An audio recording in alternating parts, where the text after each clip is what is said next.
శ్రోతలకు కథాలహరికి స్వాగతం.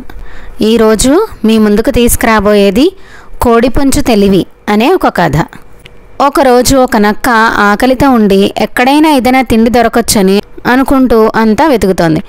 అప్పుడు దానికి ఒక కోడిపుంజు కనిపించింది. ఏదో విధంగా ఆ పుంజిని చంపి ఆకలి తీర్చుకోవాలనుకుంది. మెల్లగా, మిత్రమా, ఆకాశవాణి నుండి నిన్న ఒక వార్త వినిపించింది. ఇక మీదట జంతువులన్నీ కలిసిమెలిసి స్నేహితుల్లాగా ఉండాలట. అందుచేత మన ఇద్దరం స్నేహితుల్లా ఉందామా అనుంది. ఆ జిత్తుల మరి నక్క చెప్పే దాంట్లో నిజమెంతో ఆ కోడిపుంజుకు తెలుసు. అందుకే అది అవునవును, ఆ వార్త నేను కూడా విన్నాను అనుంది. లోపల నక్కబారి నుండి అది ఎలా తప్పించుకోవాలని ఆలోచిస్తూ ఉంది. చివరకు ఇలా అంది, అదిగో నీ స్నేహితులు కూడా ఇటే వస్తున్నారు, అందరం కలిసిమెలిసి ఉందామంది. ఈ దారిన వచ్చే నా స్నేహితులెవరూ లేరే, ఇంతకు ఎవరొస్తున్నారు అని అడిగింది.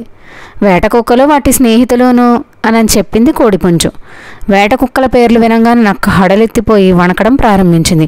వాటి కంట పడితే ఇంకేమన్నా ఉందా, చావడం ఖాయం అని అనుకుంది నక్క. అలా భయంతో వణికిపోతున్నావేంటి అని అడిగింది కోడిపుంజు.